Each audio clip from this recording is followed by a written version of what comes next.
Well, hey there everybody, welcome back to my movie channel. My name is Tom and this is Tom's Take, and this is my non-spoiler review of Blade Runner 2049.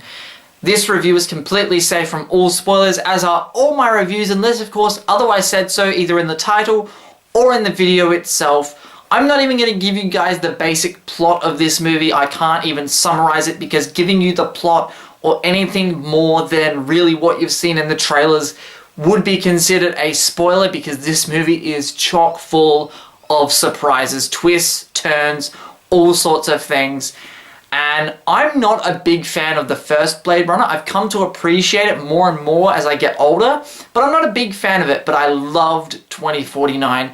It's a long movie. It's 2 hours, 43 minutes. And I appreciated that this movie took its time to tell its story. The first one, it kind of felt a bit convoluted and it felt a bit cut down, like they were, worried about the runtime of the movie. And so it didn't explore a lot of the themes as well as maybe it should have, because they had this time limit of trying to get the movie to, shortened down. Whereas in Blade Runner 2049, they take the time to explore different themes that they set up. What does it mean to be human, to be replicant, all these different themes that were in the first one, as well as some added thematic, dramatic points to this movie that expand the mythology, expand the lore of Blade Runner, and really it added a lot to it. Now, you cannot talk about Blade Runner 2049 without acknowledging the cinematography of the movie. Roger Deakins is the cinematographer for the original Blade Runner, for a lot of other really great films. He's also the cinematographer for Blade Runner 2049. The visuals in this movie, be they CGI, be they practical shots, look amazing. There is some awesome landscape shots, and just lighting wise, creating silhouettes, shadows, the way people are blocked out throughout different scenes.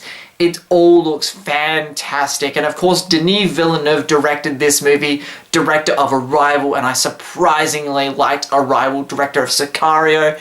So look, it should come as no surprise to people that Blade Runner 2049 is a fantastic movie. Harrison Ford and Ryan Gosling also give really good performances in this movie. This is probably one of the best performances I've ever seen out of Harrison Ford.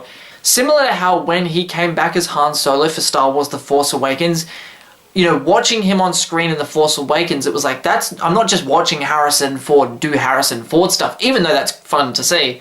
I was watching Han Solo back on screen after such a long time, and in this movie, I was watching Rick Deckard back on screen after a long time. It wasn't just, oh, that's Harrison Ford. Ryan Gosling gives one of the best performances, again, I've ever seen him do as well, even though he's fantastic in, everything else that he's in. La La Land, Crazy Stupid Love, Drive.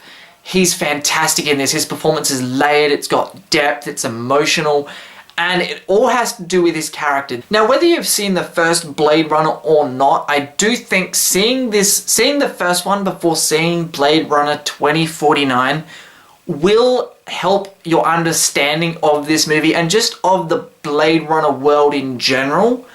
But it also isn't required watching. I don't think you really need to have seen the first one to enjoy 2049.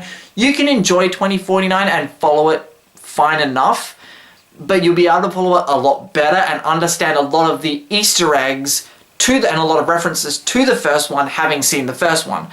Because that's another thing they do really well in this movie, is there are references to the first movie, and there are Easter eggs and things that you'll notice from the first one that, even though I didn't like the first movie, I sat there and I'm watching 2049 and I kind of geeked out a little bit when certain things popped up from the first one and certain people referenced things from the first movie, and I went, oh, that's awesome to see.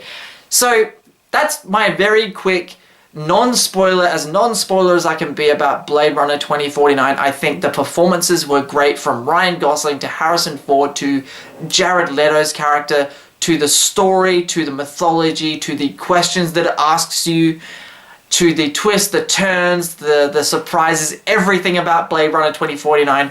It's easily now in my top 3 favorite movies of the year so far. Thank you very much for watching. Look out for our spoiler review. I did that with my friend James. That will be coming in the next day or so. Look out for that, where we talk about everything, all the spoilers, we get into all of that. So once again, thank you very much for watching, and I will talk to you guys next time.